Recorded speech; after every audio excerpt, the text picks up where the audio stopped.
Have you ever heard of the night when a man fought not against another man, but against an angel sent from the throne of heaven? A mysterious night on the banks of the Jabbok River, where destiny itself was rewritten. This is the night Jacob wrestled with an angel of God and won. But what really happened that night? Why did heaven send a messenger to fight with a man? And what changed in Jacob's life forever after this divine encounter? Let's uncover the untold story. Long before the angel descended, the courts of heaven were not silent. Jacob was a man chosen by God, yet marked by controversy. He had taken his brother Esau's birthright through cunning, deceived his father Isaac, and spent years running from the shadow of his past. Now, as he prepared to meet Esau again, Jacob was terrified.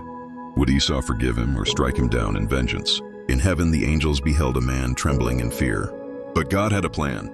This was not just a family reunion. It was a turning point in history. Jacob had to be transformed from a man of deceit into a man of destiny, from Jacob, the supplanter, into Israel, the one who prevails with God. So God dispatched one of his heavenly messengers, not to destroy Jacob, but to test him, to break him, and ultimately to bless him. The night was silent. Jacob had sent his wives, children, and servants across the river, leaving himself alone. But in that solitude, a figure appeared, a man, yet not a man.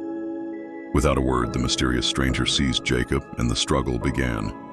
Hour after hour, they wrestled in the dust, each refusing to let go. Jacob was no weakling. He had labored in Laban's house for 20 years, enduring toil and hardship. Yet his opponent was no ordinary fighter. He was a messenger from the throne of God.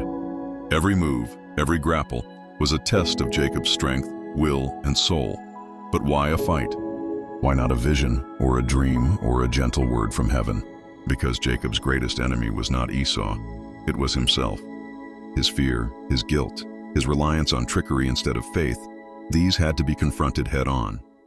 The fight in the darkness symbolized his lifelong struggle with God and with men. As the night dragged on, the angel saw Jacob's determination. This man would not let go. And then, in a single divine move, the angel touched Jacob's hip. Instantly, his joint was wrenched out of place. Pain surged through his body, but still Jacob clung on. Limping, trembling, and broken, he cried, "I will not let you go unless you bless me." It was not arrogance, it was desperation. Jacob had wrestled his whole life for blessings. From his father, from his brother, from Laban. But now, for the first time, he sought a blessing only God could give, and heaven answered. The angel spoke. "Your name shall no longer be Jacob, but Israel, for you have struggled with God and with men, and have prevailed."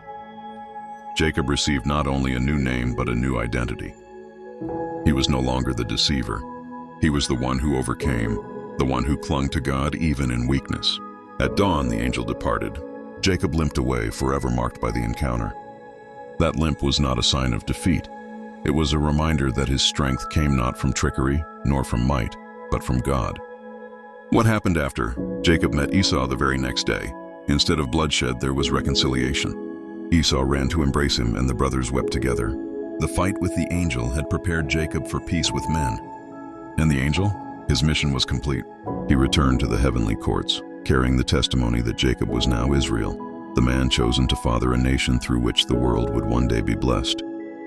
The story of Jacob wrestling with the angel is not just about one night. It is about every person who struggles with God, with guilt, with fear, and with their own weakness. Sometimes God allows the struggle not to break us, but to transform us. Jacob walked away with a limp, but he also walked away with a new destiny. And so can we, if we hold on to God and refuse to let go until He blesses us. If you want to discover more hidden stories of angels, mysteries, and divine encounters, make sure you subscribe and join us for the next episode of Bible Unsealed.